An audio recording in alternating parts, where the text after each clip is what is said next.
Ikulandeni pano pa Nyasa VoiceBox pamene timapereka mpata kwa Malawi osiyanasiyana kuti azitha kupeza malo amene angamalankhule maganizo awo pa nkhani za ndale kuyendetsa bwino kwa dziko komanso kutsatira bwino kwa malamulo. Nde pano tabwera ndi mkulu wina amene ndithu amene ndi Malawi amene amakavota amene akuchilangiza chipani cha Malawi Congress Party kuti chisiye ndale zake zothana kapena kuti ndale zomadzionetsera kuti ife ndife ndale zosafuna kumva zonena anthu ena. Iwo akunena izi chifukwa kuti ku parliament masiku awiri apitawa olemekezeka a Samia Suleiman anathamangitsidwa ku nyumba ya malamulo atalankhula kuti mdziko muno mulibe chimanga. Ndi mkulu amene akuchiuza chipani cha MCP kuti anthu akamalankhula chilungamo asamakwiye ndiponso asamapange ndale zosamba chifukwa kuti maganizo amene amapereka anthu pa ndale kaya chipani chotsutsa kaya aboma amakhala maganizo othandiza dziko. Ndi chipani cha MCP ngati chikufuna kuti zinthu mdziko muno zisinthe chiyenera kusintha kachitidwe ka ndale zake kuti azipereka mpata kwa anthu otsutsa kuti achithandizire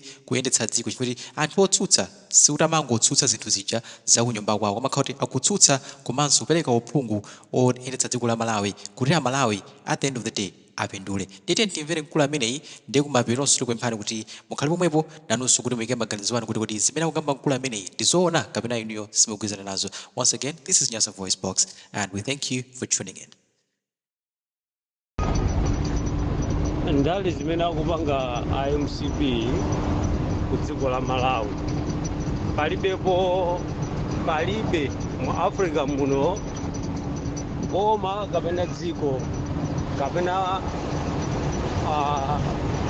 chipani cholamula cha mayiko azinzathu amapanga ngati zinthu ngati zimenezi sapanga yani chifukwa MCP akupangira zinthuzi mpikisano kuti kapena chikuwawa koma akuyiwala kuti ku parliament ntchito yake osati kuti kokazionesa kuti ife ndamene tikulamula iyayi.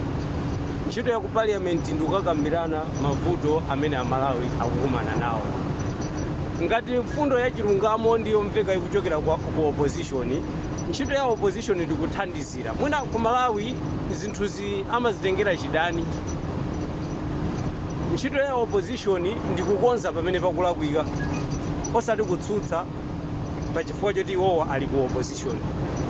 Komanso chipani cholamula osati pachifukwa choti ichocho ndi cholamula ndiye ngati chakhotesa zinthu wa opposition akufuna kuongola kuti kapena amvetsetse bwinobwino apa zikukhala bwanji sikuti chifukwa choti wali polamula ndiye nkumangotsutsa china chilichonse kuti ife zimene sitingapange whether you like it or not sitipanga ndifa opposition ndifa olamula sikuyendesa kwa dziko mayiko anzathu wa nchifukwa kuti ukachifoti amamverana kuti okay pamene poti timalakwisa of course kapena mwiniyo mafulumira zinali mucheni ziwezo tikuzipanga chonchi koma osati zimene akupanga MCP china chilichonse chimene akukamba opposition chikhale kuti basi iwo akwayika ku opposition kuti nchosamveka pomwe opposition yo munjira zambiri akukamba zoona. Ndiye ulendo achilapondo awa ngati aduduluzidwa kumene nguku pena pake zikupyesa mtima anthu sikuti akungopanga kuti kukhala violence MP winayo kuti ayi komana zikupyesa mtima chifukwa choti Amalawi akudikirira zinthu zokupsya kuchokera ku parliament. Ndiye osati zinthu zina zizibloga kumango zibloga zimene sitipanga chifukwa choti iwowo ali ku chipani cholamula. Mfundo zikabwera zoyenera kuti zopindulira Malawi ndiye whether kaya zikuchokera ku opposition ziyenera kupangidwa consider zimene zichazo ife tu ndamene ta anthu akutiyimirira ife kumamizi sikuti akuyimirira chipani akuyimirira ifeyo kumamizi. Mfundo zimene amakamba a Suleiman zoti chimanga chija chatha kumaloku pofunika pachitike zinthu zoti chimanga chipezeke nanga zimene zichanza iwo kunyumba kwawo ngati a Suleiman nza anthu tonse a Malawi. Munthu phungu wakumpotoko akupempha kuti ndalama imene mwatumizayi ndi ntchito imene kuchitika ndi ndalama imene mwaperekayi sikukwanira pofunika muonjezere. Iyeyo amanena kuti amuonjezere iyeyo kapena aonjezere project ya anthu amene akuatumikira. Ndiye ndikumadutsa ku parliament okwatani zimene tinkanena zija izi MCP Ucheni Tonse Alliance isanalowa kuti akuluakulu mukuziputira mavuto MCP si anthu MCP imakhulupirira kusaukitsa dziko la Malawi all the time 31 years yonse imene iwaja alamulira. Ntchito yawo inali yowasaukitsa Malawi akhale kuti onse Malawi ali pa law ndiye adzingo alamula mmene iwo akufunira. Adzingopanga malamulo mmene iwo akufunira. Chifukwa akudziwa kuti munthu osauka ali weak.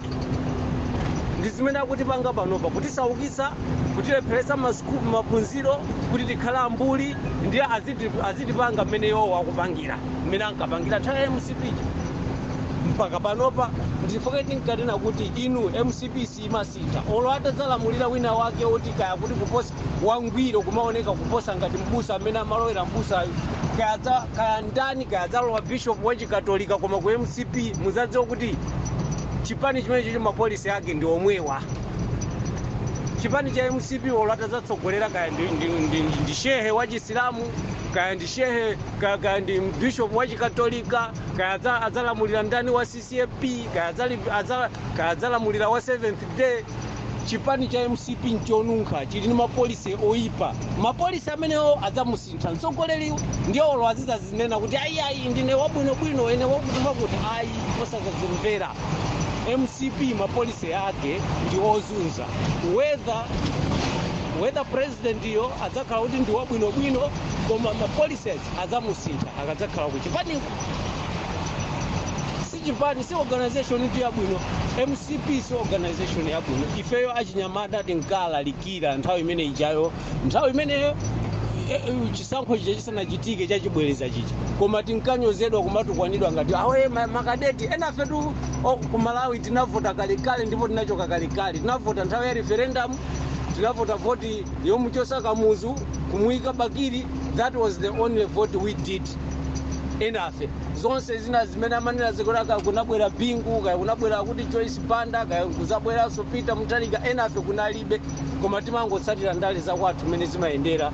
Ndiponso chifukwa enafe timathandiza anthu kumudzi, timaona mmene pressure imakhalira kunoko ndi mmene timasiyanisa pressure imene tili nayo panopa anthu akamatipempha kumudzi ndi imene tinali nayo nthawi ya DPP.